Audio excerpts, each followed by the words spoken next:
बुलढाणा जिल्ह्यात धक्कादायक वास्तव पुढे आलाय। जिल्ह्यात गेल्या 5 महिन्यात 79 शेतकऱ्यांनी आत्महत्या केल्या आहेत।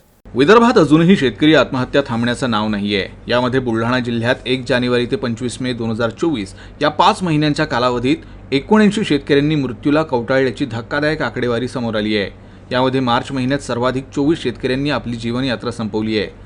विविध कारणांमुळे आत्महत्या केलेल्या 79 शेतकऱ्यांपैकी 4 शेतकऱ्यांच्या आत्महत्या पात्र ठरल्या असून 2 अपात्र तर 73 शेतकरी आत्महत्यांची प्रकरणे शासन दरबारी चौकशीसाठी प्रलंबित आहेत।